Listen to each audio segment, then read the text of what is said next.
this project, I have a couple of ways of understanding this behavior and technology connection. The first of which is the double helix of DNA. I'm sure you've seen images of that before, but I'm using that as a metaphorical way to understand the changes afoot in society.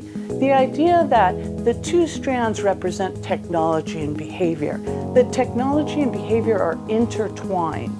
Technology informs behavior, and behavior informs or shapes technology. And in my view, these two things will never be sort of torn asunder again.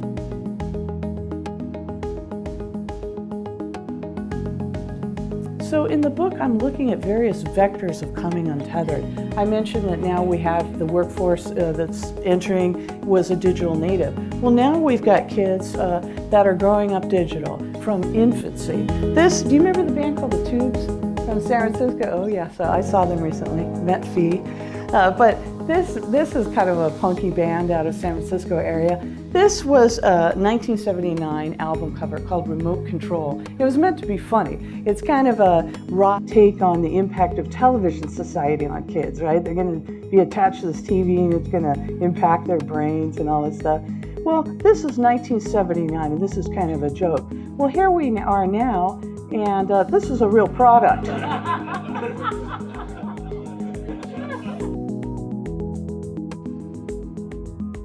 I met a firefighter on the flight here. He's a funny guy. He is recently retired, and he's now working for fun as a flight attendant.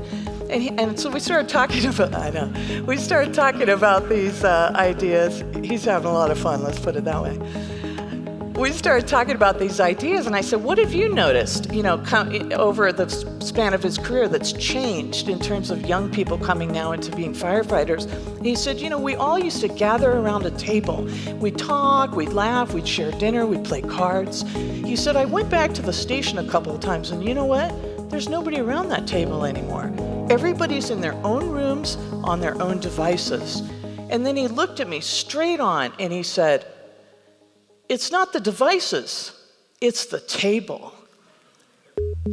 So here's the thing. There are all these interventions coming out now that focus on device time. These interventions are aimed at the wrong thing. It's not the devices, it's the table. So how can we come together again, face to face? The two things that we know, one, we're happier when we're connected to other people, right? The second thing is, as we unhook or untether, our digital connectivity is not taking the place of these face-to-face interactions that bring us toward happiness. So how can we retether again? How can we come together and have these face-to-face shared interactions, these moments, these dinners and things like that, so that we can join together again on that road, that pursuit of happiness that can only be walked together? I'm going to leave you with that. Thank you.